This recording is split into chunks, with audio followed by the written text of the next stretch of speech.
Determinant. ठीक है, determinant क्यों, डिटर्मिनेंट क्या है देखेंगे फटाफट इस क्लास में।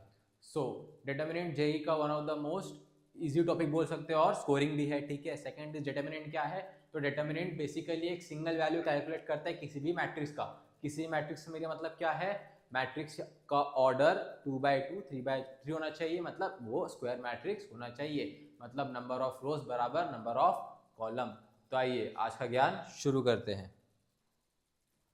सो व्हाट इज डिटर्मिनेंट, हमने अभी डिस्कस किया डिटर्मिनेंट क्या होता है बच्चों। ठीक है, एक सिंगल डिजिट आता है, सिंगल नंबर आता है practically which is calculated from a square matrix. Okay, यहाँ पर आप एक लाइन देख सकते हैं, डिटर्मिनेंट हैज अ वैल्यू और एक्सप्रेशन। मैट्रिक्स का वैल्यू नहीं होता लेकिन डिटर्मिनेंट क्या होता है, डिटर्मिनेंट का वैल्यू होता है। इसके बाद हम थोड़ा सा बात करेंगे ऑर्डर के ऊपर। ऑर्डर मतलब नंबर ऑफ रोज और नंबर ऑफ कॉलम्स कितने हैं। ठीक है, हम लोग को ऑर्डर 2/2 ऑर्डर 3/3 है, गेटिंग माय पॉइंट। तो ये देख रहे हो, दीज आर रोज, इसको क्या बोलते हैं, this is R1 and this is R2, this is C1, this is C2। और ये जो अंदर जो है इसको इसको इसको इसको ये क्या हो गए, ये हो गए एलिमेंट्स। क्या हो गए ये एलिमेंट्स। और एलिमेंट्स किस पे डिपेंड करते हैं, एलिमेंट्स डिपेंड करते हैं आपके ऑर्डर के ऊपर। मतलब अगर 2/2 ऑर्डर है तो एलिमेंट्स कितने होंगे, 4, कुछ नहीं मल्टीप्लाई कर देना। क्या कर देना, मल्टीप्लाई कर देना, I इंटू जे। बात समझ आ रही है, या मैं इसको बोलूं M इंटू N। बात समझ आ रही है, नहीं आ रही है। ठीक है, दिस इज ऑफ ऑर्डर 3/3, मतलब 3 रो और 3 कॉलम। कितने यहाँ पे 3 रो है 3 कॉलम है, तो यहाँ पे टोटल नंबर कितने हो गए 9। नेक्स्ट बढ़ते हैं, हम कुछ बेसिक प्रॉपर्टीज के बारे में बात करते हैं। जैसे पहली प्रॉपर्टी क्या है, बहुत बेसिक सी, आइडेंटिटी मैट्रिक्स का डिटरमिनेंट क्या होता है 1। आइडेंटिटी मैट्रिक्स मतलब क्या होता है, ये बेसिकली डायगोनल एलिमेंट 1 रहेगा और बाकी सारे एलिमेंट क्या रहेंगे 0। ठीक है, तो डायगोनल मतलब ये समझ लो मैट्रिक्स है बच्चों। ठीक है, तो डायगोनल मतलब ये जो बनेगा ना, इसको बोलते हैं डायगोनल। बात समझ रहे हो। आइडेंटिटी मैट्रिक्स क्या होता है, आइडेंटिटी मैट्रिक्स एक होता है ऑर्डर 2/2 में, यानी कि 1 0 0 1।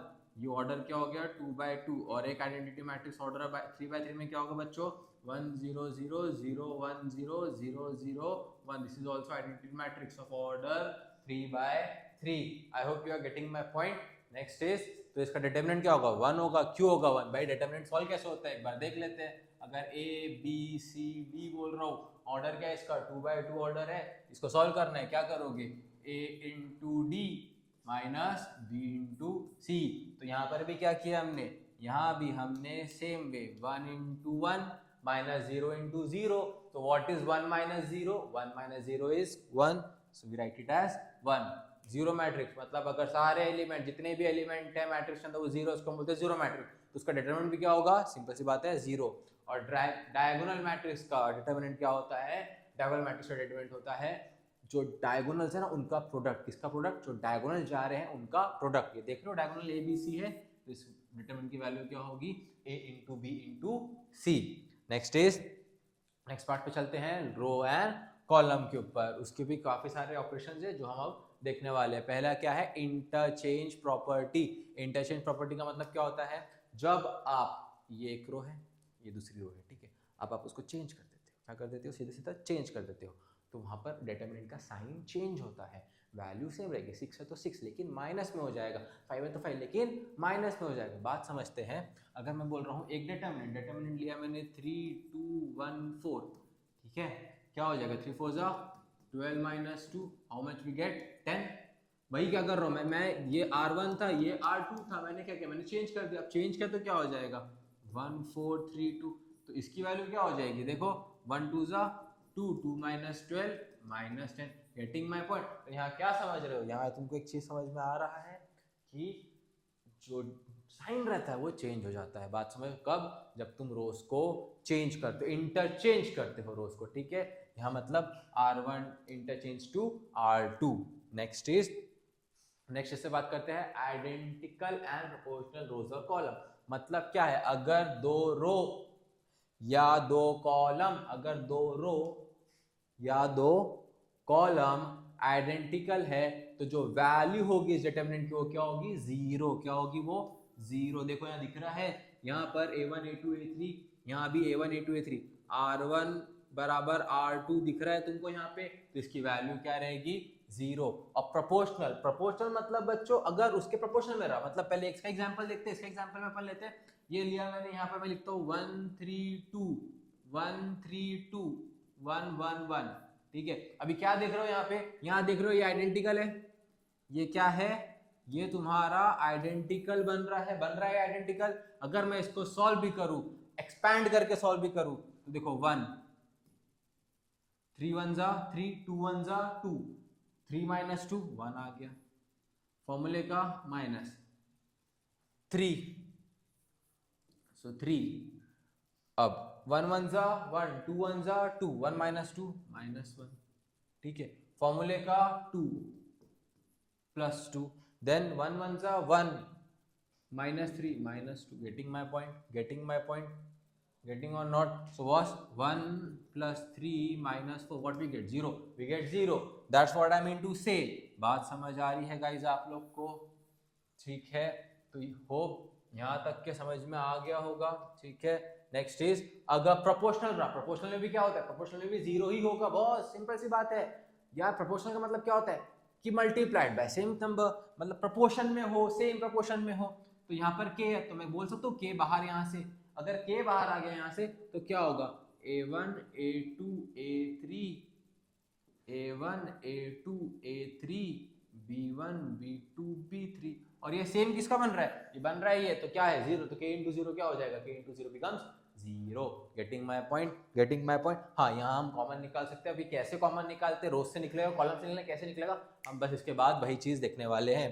सो आगे बढ़ते हैं गाइज। आगे क्या है हमारा, स्केलर एंड लीनियर प्रॉपर्टीज। क्या बोलता है, अगर एक रो सेम नंबर से मल्टीप्लाइड है तो हम उसको कॉमन निकाल सकते हैं। मतलब देखो 3 बाहर आ गया, ये सब 3 से था, 3 बाहर आ गया, बन गया, this is called scalar and linear property. यहाँ पर अभी देखो यहाँ क्या है, this row is multiplied by alpha, this gamma and this zeta, तो मैं तीनों को बाहर निकाल सकता हूँ। अगर यही चीज कॉलम में रहती तो कॉलम में मतलब अगर मैं ऐसा बोलता कि A1 A2 A3 B1 B2 B3 C1 C2 C3, और मैं बोलता ये के से मल्टीप्लाई चल रहा है, इसको थोड़ा कलर चेंज कर देते, कोई दिक्कत नहीं, के, और मैं बोलता ये पी, तो बाहर क्या आता, क्या चीज बाहर आती, बाहर आता तुम्हारा KP। बात समझ रहे हो। और अंदर क्या रहता, A1 A2 A3 B1 B2 B3 and C1 C2 and C3। I hope this might be clear till now. बात समझा, फटाफट आगे बढ़ना है हमें, काफी सारे क्वेश्चंस भी है आगे। Next is linearity of determinant. Linearity of determinant का मतलब क्या होता है, समझो जो एक डिटर्मिनेंट है वो सम है किसके, 2 रो का। देखो if a row is the sum of 2 rows, the determinant can be split into the sum of 2 determinants, बशर्ते उस पे एक कंडीशन आती है, क्या, कि बाकी 2 रो सेम होना चाहिए। मतलब क्या बोलना चाह रहा हूँ, अगर एक डिटर्मिनेंट है वो सम है 2 रोज का, तो हम उसको सेपरेट इसमें लिख सकते हैं। क्या बोल रहे हैं, row is a sum of 2 rows, the determinant can be split into 2 determinants. बात समझ आ रही है, मतलब क्या है, एक बेसिक सा एग्जांपल ले लेते हैं, समझना बात को। एक डिटर्मिनेंट लेता हूं मैं लिखता हूं 1 + 2 2 + 3 3 + 1 1 0 4 1 2 1, ये लिख दिया डिटर्मिनेंट। तो मैं इसको स्प्लिट कर सकता हूं 2 इसमें, कैसे, मैं बोल सकता हूं इसको A = 1 2 3 and 1 1 0 2 4 1, ये एज इट इज उतरेगा, ठीक है। 1 2 3 प्लस में क्या हो जाएगा यहाँ पे भी 2 3 1, और ये पूरा सेम। तो इसकी एक कंडीशन क्या समझ में आई हमको, एक कंडीशन हमको ये समझ में आई कि जो बाकी 2 रोज है वो क्या होना चाहिए, इक्वल, क्या होना चाहिए, वो इक्वल। देखो यहाँ पर इसकी 2 रोज है, ये इक्वल है, तो हम सम कर सकते हैं और इनवर्स भी कर सकते हैं। बात समझ में आ रही है, क्या बोला, आर है RA + RB, क्लियर है यहाँ तक के, ठीक है। आगे बढ़ते हैं, अगर डाउट होता है कमेंट में बताओ, will discuss it in brief. Next is row column addition property. Row column addition में बहुत सिंपल है बॉस, क्या बोल रहा है समझना, इस पे लिखा ही है ओरिजिनल मैट्रिक्स ये था, ठीक है।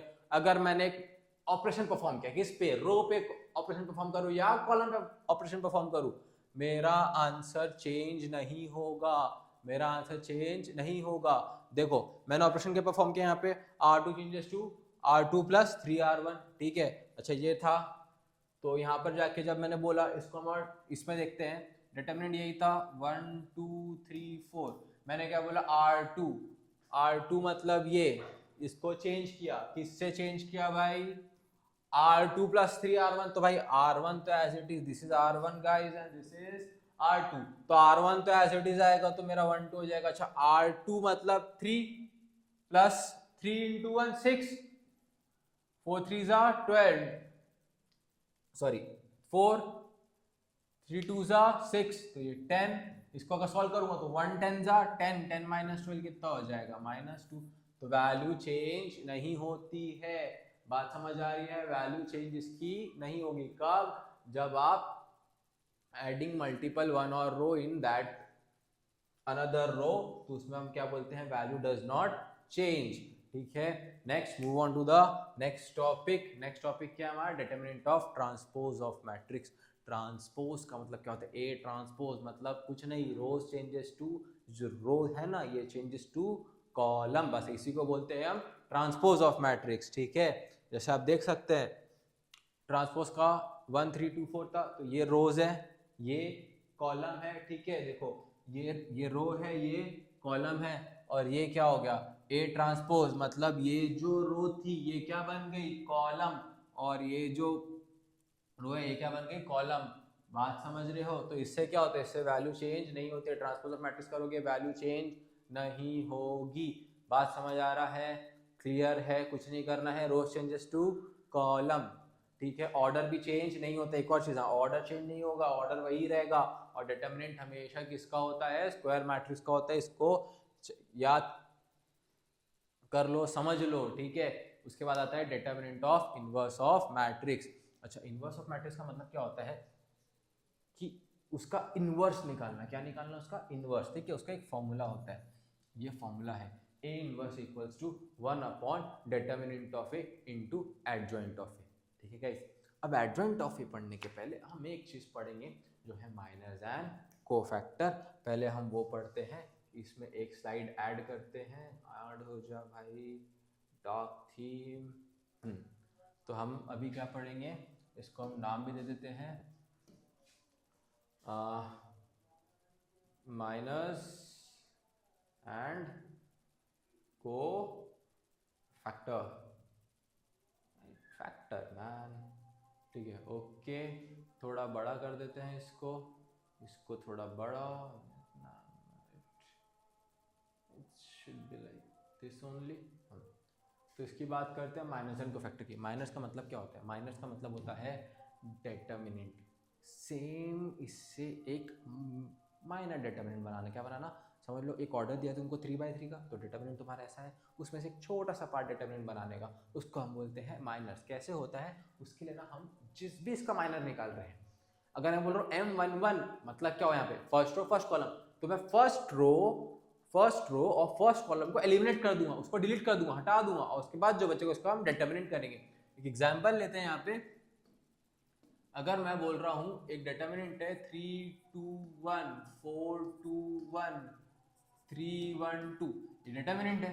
मैं बोला भाई इसका माइनर निकालो, पहले माइनर बात करेंगे, ठीक है, फास्ट करना है, माइनर निकालो, तो M11 क्या हो जाएगा, M11 का मतलब क्या होता है, फर्स्ट रो फर्स्ट कॉलम, ये जो 11 है इसको बोलते हैं MIJ, क्या बोलते हैं, MIJ, वेयर I क्या है तुम्हारा, I है तुम्हारा रो, और J क्या है, J है तुम्हारा कॉलम।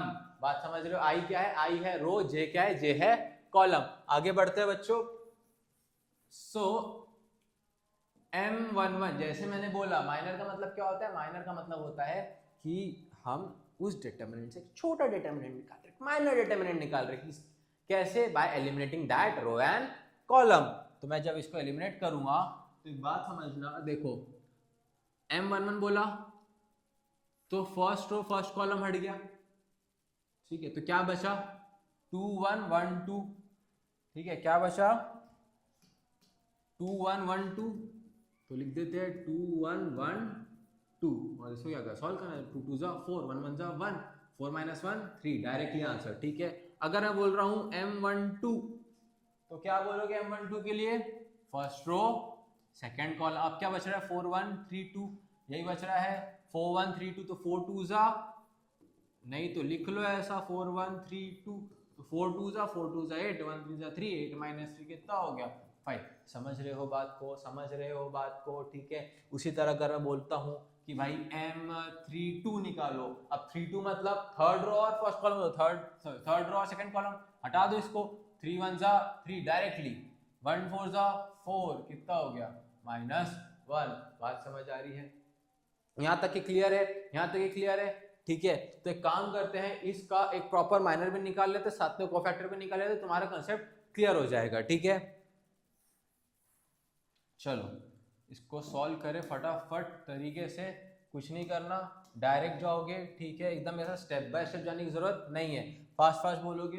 M11 क्या बोल रहा हूं मैं, M11 क्या होगा, फर्स्ट रो फर्स्ट कॉलम हटा दो, क्या बचा 2 2 4 4 minus 1 3, उसके बाद M12 क्या होगा, फर्स्ट रो सेकंड कॉलम। ठीक है, क्या बच रहा है 4 2 8, 8 minus 3 5, उसी तरह M13 क्या, M13 मतलब फर्स्ट रो थर्ड कॉलम, तो 4 1 4, 2 3 6, 4 minus 6 -2, ये हो गया। उसके बाद M21 M22 M23, बात समझ रहे हो। और उसका क्या जाएगा M31 32 33, निकाल लेते हैं। 21 मतलब सेकेंड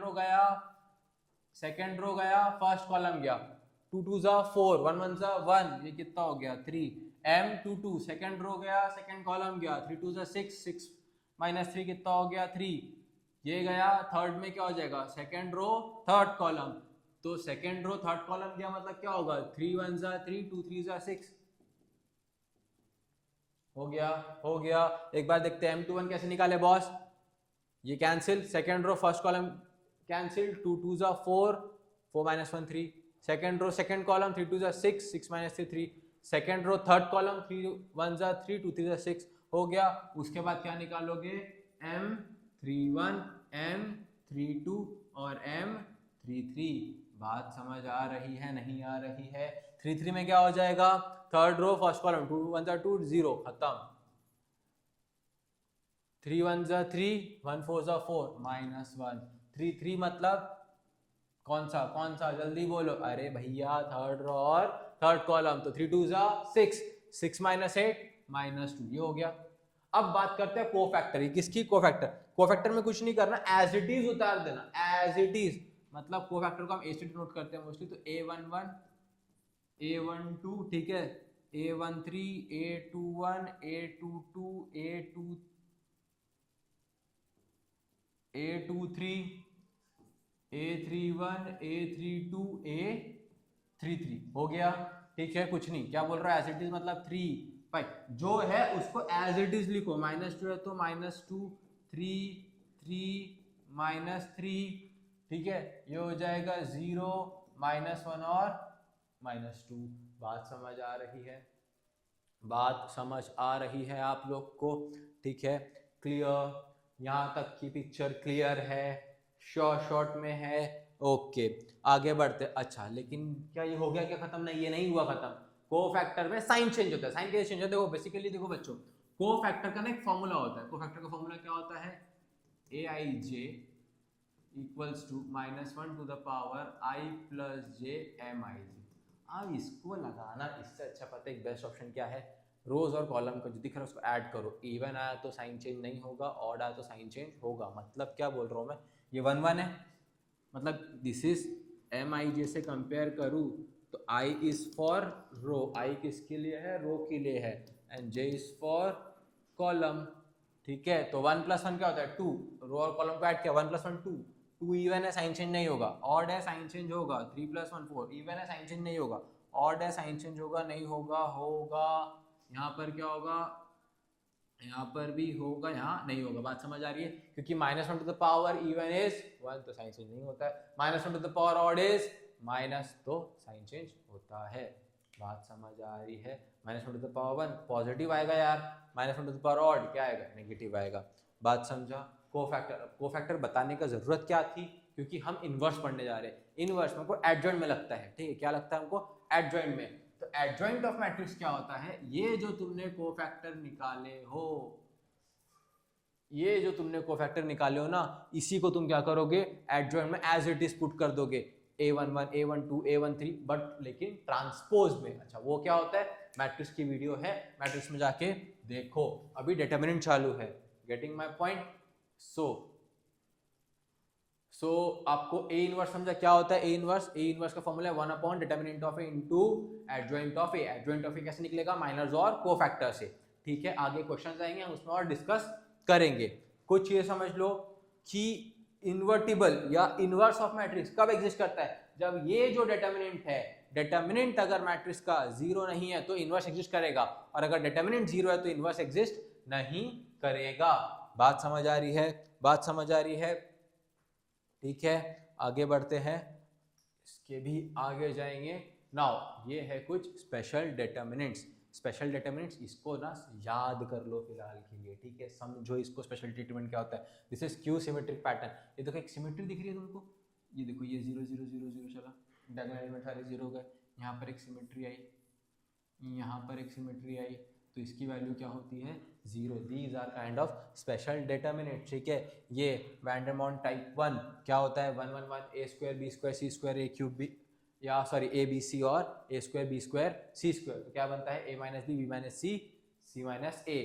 उसके बाद टाइप 2 में क्या होता है, कुछ नहीं होता है, ये एज इट इज रहेगा। देखो 1 1 1 a b c as it is रहेगा, नीचे a क्यूब b क्यूब और c क्यूब आ जाएगा, तो इसमें क्या हो जाएगा, a minus B B minus C C minus A plus B plus C. बात समझ आ रही है, ठीक है। ये 3 टाइप है, इसको एक बार अच्छे से देख लो, क्लियरली देख लो, समझो क्या बोल रहा है, ठीक है। कब 0 है, कब कौन सा फॉर्मूला लग रहा है, कैसी प्रॉपर्टी बन रही है, ठीक है।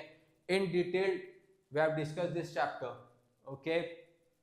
नेक्स्ट आगे बढ़ते हैं, क्वाड्रेटिक पावर्स। क्वाड्रेटिक पावर्स मतलब अगर डिटरमिनेंट 1 1 1, वहां देखो वैन डर वाल्स में क्या था, ए बी सी था, यहाँ ए बी सी नहीं है, ए स्क्वायर बी स्क्वायर और सी स्क्वायर है, ए क्यूब बी क्यूब और सी क्यूब है, तो फॉर्मूला क्या है, देखो A minus B B minus C minus A B plus B C plus A C. I hope this is clear, ठीक है। उसके बाद आता है फोर्थ पावर। फोर्थ पावर मतलब वही वैन डर वाल्स टाइप ही है, बट वहां क्यूब था सबसे लास्ट में, यहाँ क्या है, पावर क्या है, 4 है, क्या है, पावर 4। तो एज इट इज उतरता है, देखो ये देखो ये दिख रहा है, ये एज इट इज उतरता है, यहाँ पे सिर्फ यहाँ क्या हो जाता है, यहाँ लग जाता है A square plus B square plus C square minus A B minus B C minus C A. अगर इसका डेरिवेशन चाहिए कमेंट में बताओ, ठीक है, वो भी हम अपलोड कर देंगे। Next is cyclic pattern. Cyclic pattern देखो, ये देखो साइकिल घूम रही है, देखो ए बी सी फिर बी सी ए फिर सी ए बी, ये क्या है, ये एक साइक्लिक पैटर्न है, ठीक है। तो इसका क्या होता है, 3abc minus A cube minus B cube minus C cube, minus बाहर निकाल लो, A cube plus B cube plus C cube minus 3abc, ठीक है। ये कुछ बेसिक पैटर्न्स हो गए। अगर इसको लिखना है तो लिख लो फास्ट, पॉज करके लिखना, ठीक है। चलो आगे बढ़ रहे हैं अभी। अब आता है क्रैमर्स रूल। क्रैमर्स रूल क्या कहता है, देखो क्रैमर्स रूल हेल्प करता है बच्चों हमको लीनियर इक्वेशन को ना डिटरमिनेंट केस में सॉल्व करने में, ठीक है। किसमें, लीनियर इक्वेशन को डिटरमिनेंट में सॉल्व करने में। तुमने क्रैमर्स रूल नॉर्मल 11th में ही पढ़ा होगा, तुमने अगर देखा जाए तो अगर तुम ओलंपियाड दे रहे होंगे तो तुमने 10th में भी क्रैमर्स रूल पढ़ा होगा, ठीक है। और 12th में तो है ही, देखते हैं अपन लोग। देखो क्रैमर्स रूल क्या बोलता है, ये अगर 3 लीनियर इक्वेशन दी है, a1x plus b1y plus c1z equals to d1, a2x plus b2y plus c2z equals to d2, a3x plus b3y plus c3z equals to d3, तो क्रैमर्स रूल क्या होता है, जो d होता है ना, d क्या बनता है, d तुम्हारा ये बनेगा, ठीक है। जो मेन डिटरमिनेंट होता है तुम्हारा, ये क्या है, this is known as main determinant. ये क्या होता है, a1 b1 c1 a2 b2 c2 a3 b3 c3, और उसके बाद x मतलब वेरिएबल्स का जो डिटरमिनेंट होगा, x की वैल्यू, y की वैल्यू, z की वैल्यू कैसे निकलेगी, पहले हमको निकालना पड़ेगा dx dy और dz। यहाँ देख सकते हो dx dy और dz, कुछ नहीं करना। जब dx बोल रहा है तो a1 a2 a3 की जगह d1 d2 d3 देखो, ठीक है। जब dy बोल रहा है तो b1 y के साथ क्या आ रहा है, b आ रहा ना, तो b1 b2 b3 की जगह d1 d2 d3 ये दिख रहा है, और dz z की जगह c आ रहा है तो c की जगह d1 d2 d3। इसको क्या करोगे, सॉल्व करोगे, इस डिटरमिनेंट को इससे डिवाइड कर दोगे, dx dy dz। बात क्लियर है यहाँ तक के?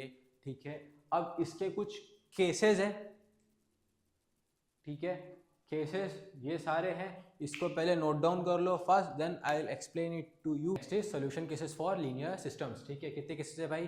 3 केसेस है, फटाफट देख लो एक बार। अगर इसको नोट डाउन करना है तो नोट डाउन कर लो। ठीक है, क्या बोल रहा है पहला केस? यूनिक सोल्यूशन, मतलब अगर डी जो कांस्टेंट है, कांस्टेंट मतलब अगर मैं यहाँ पे एक इक्वेशन लिखता हूँ, सपोज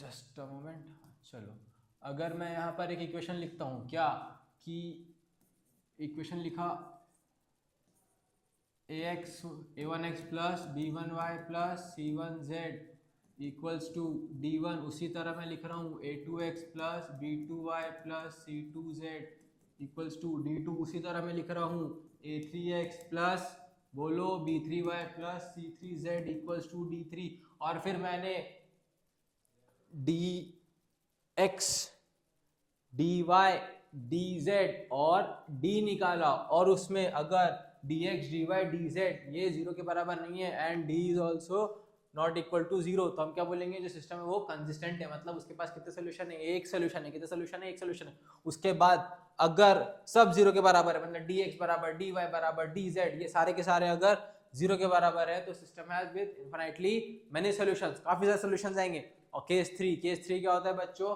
अगर नो सॉल्यूशन, d 0 है बट इसमें से नहीं है 0, तो सॉल्यूशन आएंगे क्या? नहीं आएंगे, सिंपल सी बात है। dx अपॉन 0 सॉल्यूशन कहाँ आ रहा है भैया? dx अपॉन d, d 0 बाकी 0 नहीं है, dx अपॉन 0 सॉल्यूशन है नहीं है। इतना समझा? बहुत बेसिक से केसेस है ये, इसको एक बार वापस से देख लीजिएगा, नहीं समझा तो आगे बढ़ते हैं। Next is homogeneous system of linear equations. देखो होमोजेनियस सिस्टम का मतलब क्या होता है? जहां हम लीनियर के बारे में पढ़ रहे थे तो यहाँ पर क्या आ रहा था? यहाँ आ रहा था d1, यहाँ d2, यहाँ d3। अब d1 बराबर d2 बराबर d3 अगर 0 हो जाता है तो हम ऐसे सिस्टम क्या बोलते हैं? होमोजीनियस। क्या बोलते हैं सिस्टम को? होमोजीनियस। अब यहाँ ना 2 कंडीशन, एक ट्राइवल और एक नॉन ट्राइवल कंडीशन आती है। ट्राइवल कंडीशन कब आती है? जब तुमने डिटरमिनेंट निकाले, जो मेन डिटरमिनेंट है d, अगर तुमने वो निकाले और उसकी value is not equal to 0 है, तो मैं क्या बोलूंगा? ओनली सोल्यूशन है। ठीक है, तो ये हो गया tribal, only solution x0 y0 और z0। और उसके बाद नॉन ट्राइवल कब बोलूंगा? नॉन ट्राइवल मतलब अगर ये 0 के बराबर आ गया तो क्या लिखा है यहाँ पे? इनफिनिटली मेनी सोल्यूशन, या मैं इसको बोलूं infinitely many non trivial solution. I hope यहाँ तक के क्लियर है। ठीक है, ये एक बेसिक सा है, इसको एक बार फटाफट देखो। नेक्स्ट इज हम अब यहाँ से सिर्फ और सिर्फ क्वेश्चंस क्वेश्चंस क्वेश्चंस और सॉल्यूशंस की बात करने वाले हैं। हो गया है यहाँ तक के, आगे बढ़ रहे हैं, चालू करते हैं। ठीक है, क्वेश्चन की बरसात। क्या बोल रहा है पहला क्वेश्चन? समझते हैं boss. Prove that the determinant F of X given by, ये डिटरमिनेंट दिया हुआ है, ठीक है, ये क्या है? Divisible by a minus A minus C minus A से डिविजिबल है। अगर वो बोल रहा है डिविजिबल है, उसका मतलब क्या है? कि जो डिटरमिनेंट है वो क्या बनेगा? Will be 0 when a equals to b, क्योंकि भाई a माइनस बी एक फैक्टर है, तो डिटरमिनेंट क्या बनेगा? 0। तो मैं बोल सकता हूँ यहाँ पर एक चीज लिख रहा हूँ, डिटरमिनेंट विल बी 0 व्हेन, कब कब? जब case 1 a equals to b रहेगा, case 2 b equals to c रहेगा, और केस 3 c इक्वल्स टू क्या रहेगा? a रहेगा। इससे बनेगा। अच्छा, अपन अब केस 1 के बारे में बात करते हैं। किसके बारे में बात करते हैं? केस 1। केस 1 में दिख रहा होगा कि ये जो कॉलम 1 और कॉलम 2 है, ये क्या है? आइडेंटिकल है। आइडेंटिकल है मतलब ये बनेगा x minus a to the power n equals to x minus b, both are identical. अगर मैं बोल रहा हूँ a बराबर b, मैं बोल रहा हूँ a बराबर b, तो f ऑफ x क्या आ जा रहा है यहाँ पे? f ऑफ x 0 आ जा रहा। ठीक है, उसके बाद अगर मैं जाऊं केस 2 पे, तो यहाँ ये और ये क्या है? आइडेंटिकल है। क्या है? ये और ये आइडेंटिकल है, तो बोल सकता हूं x minus b to the power n बराबर x minus x minus c to the power n। तो यहाँ b बराबर c, केस 2 में था b बराबर c, तो f ऑफ x क्या बन रहा? f ऑफ x यहाँ भी क्या बन रहा? 0। और अगर मैं तीसरे पे जाऊं, मतलब मैं बोलूं ये दोनों भी क्या है? ये और ये भी क्या? आइडेंटिकल है। मतलब डायरेक्ट लिखता हूं मैं x minus a to the power n equals to x minus c to the power n, तो क्या बनेगा बॉस? जल्दी बोलो फास्ट। यहाँ a c डाल दिया तो f ऑफ x यहाँ भी क्या बन जाएगा? 0, तो हो रहा है। अब हो रहा है तो मतलब क्या है कि ये जो इससे डिवाइड होगा। एक बात समझना, जब भी कॉलम्स आइडेंटिकल हो या कॉलम पैरामीटर के साथ हो तो test the equality of parameter, ठीक है। Identical column makes determinant equal to 0। बात समझ में आ रही है? ये एक नोट है, इसको कर लो, लिख लो।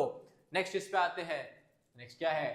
determinant evaluation if ABC are real number, determinant of matrix this given of by P of X equals to this.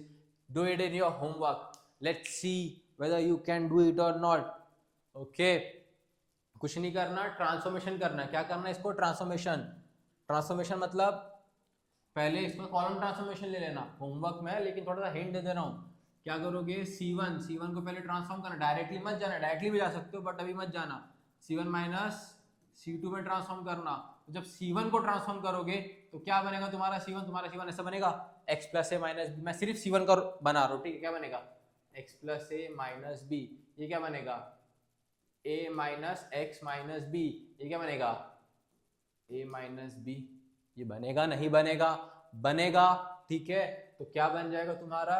ये तुम्हारा कुछ ऐसा बनेगा, p of x equals to x plus A minus B B C minus X plus A minus B X plus B C, और ये बनेगा a minus B B X plus सी।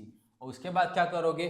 फिर transform किसको करोगे? ट्रांसफॉर्म करोगे, देन इसमें से C1 को वापस से चेंज करना, किसमें? C1 माइनस C3 में। चलो करके बता ही देते हैं, कुछ नहीं करोगे। C1 changes to C1 minus C3। जब तुमने ये चेंज लाया तो ये क्या बनेगा? x प्लस ए माइनस बी माइनस सी। तो मैं लिखता हूँ x प्लस ए माइनस बी माइनस सी। यहाँ बनेगा माइनस एक्स प्लस ए माइनस बी माइनस सी। यहाँ बनेगा माइनस एक्स प्लस ए माइनस बी माइनस सी। ये हो गया, ये हो गया। यहाँ तुम क्या, मैं बोल देता हूँ a माइनस बी माइनस सी को मैं एक कांस्टेंट k ले लूँ। मैं क्या ले लूँ इसको? कांस्टेंट k ले लूँ। इसके आगे का ट्राई करना सॉल्व करने का, नहीं होता है कमेंट में बताओ, विल सॉल्व।